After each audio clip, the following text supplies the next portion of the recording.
Hey everyone, this is the Only Martyr from the Senate Forests of Endor, and today I'm going to be going over how Jai and I track participation in Endor. We use a 5-star system that tracks 4 different categories. We track tickets, we track offensive banners in territory war, defensive banners in territory war, and then we have 2 stars dedicated to Geonosis territory battles because we tend to focus more on territory battles in our guild than territory war. So the way it works is we ask for a minimum of 550 tickets from our guild members, and we take that as a weekly number averaged across the 7 days. So if you miss one day, it's not necessarily going to hurt you too bad unless you get 0 tickets. On offense, in territory war, we ask for 30 banners, which is really easy to get. You just have to successfully complete 2 attacks. On defense, we ask for 120 banners, which is 3 squads and 1 fleet. Will put you at 124. Once that threshold is met and we need to fill more spots, then you can contribute 1 or 2 squads more to top off the field so that we have a full board. On Geonosis territory battles, that's broken into 2 separate stars. A 3.5 times GP threshold for the first star, which all you have to do to get that is show up and deploy every phase. The second star is 6.5 times your GP in territory points, which requires you to accomplish combat missions and help fill platoons. On the sheet that you'll see on the screen right now, you can see how it's kind of broken up and displayed. You have your member names, your ally codes, your galactic power for each member. We have 2 columns dedicated to denote who can get watt shards, who can get cam shards. We have our star count for each individual member that can range from 5 stars down to 0 stars. You really don't want to be down in that bottom area. You're probably going to be reached out to and potentially replaced if you don't pick it up, because that denotes that you're really not helping the guild out very much. Now I'll hop over to the tickets spreadsheet where you can see how we track tickets. Now this one is time consuming because there's no automatic way to do it without spending money, and I'm not going to go over that because that's not how we do it in Endor. We do it the manual way, so I have no idea how the paid systems work. So when you're ready to grab your tickets, either Jay or I will get on about an hour before reset, and you go into the game, you go to the guild section, go to manage, and then you'll see a drop down that says raid tickets daily. Tap on that, switch over to lifetime. And the way the spreadsheet works is it'll take the new number minus the most recent week, divided by 7. That'll get your daily average for the week. So you'll just either screenshot or you can manually type them in as you go through the list if you have a phone and access to a PC where you can log your numbers. So basically you'll start at the top and work your way down, go through your guild, and it will automatically calculate this average field on the left hand side. Once you're done with that, it will automatically update that main tracker sheet, which is really nice, less work. And then territory war numbers, obviously you can only do when you have a territory war. So on this sheet, you just go through. I like to sort it alphabetical because it's a little easier to find names. And then you type your date at the top, go through, and enter everybody's banner counts. Again, this one cannot be done without paying for a service, so we do it manually. It's simple. You go in. When you go to the territory war, in the upper left, it'll have your rank as far as banners contributed. If you click on that number, it'll bring up a box where you can look at total banners. You can look at defensive banners, and you can look at offensive banners. So all you got to do is choose which sheet you're entering, territory war offense or defense, and go down the list and enter the banners for that person. Now when we do this, we do a 5 territory war average. That way, if somebody just has a bad showing, if life gets in the way, they can go back and it won't mess up their average because it's just one time. It may drop it down a little bit, but if they're a regular participator, it's probably not going to knock them out of the threshold for getting a star, which is 120 for defense, 30 for offense. So we have this average column that just averages over the last 5 territory wars. If you look at the formula at the top, it shows further past than what we've entered, but that's just because of the way the formula works. There's no data over there, so you're not going to get it calculated in. And then on Geonosis Territory Battle, this one, same way, manual entry. This all takes a lot of manual entry, but it's not that bad. Each one is probably 20 minutes of your day. You have 2 territory battles a month. You have 4 territory wars a month. So you're looking at, that's 2 hours a month, and then 4 times a month, 80 minutes, so another hour and 20 minutes. 3 hours and 20 minutes for those 4 a month. Not that bad. A little bit of time, it's not that bad. So this sheet, basically, territory battles is a little trickier. What I like to do is at the end of a phase, when I get a minute, I'll come sit down and I'll enter everybody's territory points for that phase, because you do not get a preview period, sorry, not preview period, a review period once territory battles have ended. Once it's done, it's done. You can't pull the data. So phase 1, 2, 3, not a problem. You go after the phase is over, enter your stuff. Phase 4, you want to get in there if you have the capability to, half hour to an hour before it ends, collect your data so you don't miss out. You don't want to be in there collecting it when it ends, because it will boot you out. I've done that before, and that's no good.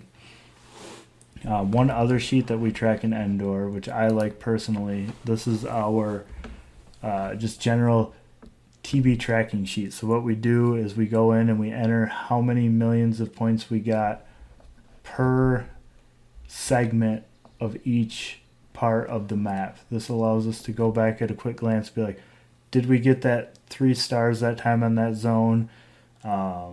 If we didn't, how close were we? And then it kind of allows us to go back and analyze, where did we do better? Where did we lose ground if we lost ground? And we can just kind of see where we need to work on as far as maybe platoons or combat missions, or just changing our strategy altogether because we're too far off. And this is one that I just kind of take screenshots of each zone as it goes and then enter it when the territory battle's all over. This sheet right here that I'm just clicking on is a weekly sheet that we pull from a website that is called, we just refer to it as Firebase, but it's swgoh-helper.firebaseapp.com. Once you set it up, you don't have to go in and really do anything. You give it your ally code, you click sync, synchronizes your stuff, and you just kind of copy and paste some data. We'll go over that in a little bit. It takes a little bit of time, but there's no manual entry. It's all copy and paste. But this allows you to see GP, which is pulled from this sheet to the main tracker that I showed you earlier. So you don't have to go through and manually update everybody's GP. You'll have it updated on a weekly level. This will also allow you to track donations if that's something that you're interested in tracking for your guild, because it does pull donations. It also allows you to pull your arena and fleet arena ranks if you're interested in tracking that for your members. The spreadsheet can be customized for a lot of other tracking outside of what we do, and that's the great thing about it. Um, we also track territory war actions and how many waves are completed by our members, but we don't do anything with that. That's just more for our internal tracking. So if you want to track your territory actions, the way we do that is every zone when we're in the attack phase, we set it as prohibited. And then every time somebody attacks, they have to quote unquote go rogue. And this allows us to know how many times each of our members actually attacks, which allows us to see, maybe somebody's just having bad attacks. Maybe they tried 5 attacks, but they only got 20 banners because they failed a couple times. If you're really paying attention during the territory battle, you may be able to find some TM preloaders, which can make beating teams an issue. As far as territory battle waves go, there's a tab in the territory battle data where you pull your territory points for each phase, where you can see combat mission waves completed, and that's all the TB waves sheet is we just log how many waves each person completed.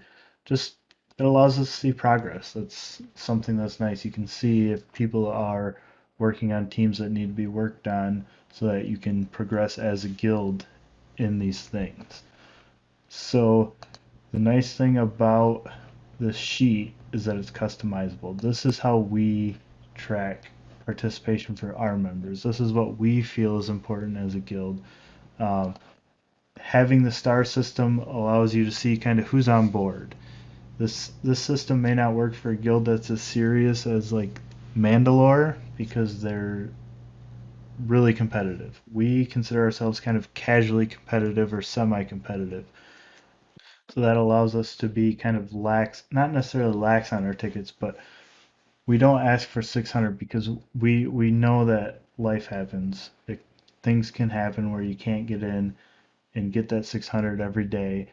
So being at 550, we expect good participation, but we allow for things that can come up because things do come up.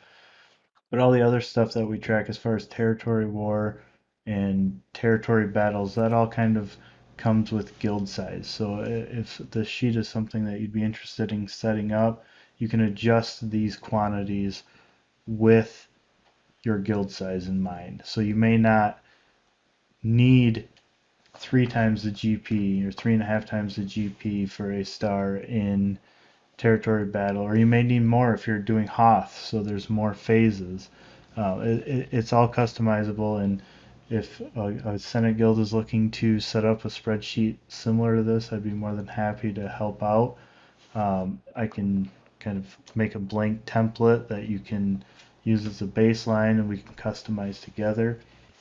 One thing that I mentioned earlier that I said I would circle back to is the Firebase app. So when you go to the website the first time, your ally code obviously won't be registered. So in the upper right on PC, you'll see a settings button. Click that, you'll type in your ally code, save settings, and then you'll have to synchronize it, which will take a couple minutes. Once you synchronize it, you'll be able to go to the menu in the upper left, go to member tracking, and it'll pull up a list of your members with stats, like I was talking about earlier, ally code, level, GP, all of that stuff. And you can actually click and drag and drop these columns around and even add them with the little column chooser icon right below settings.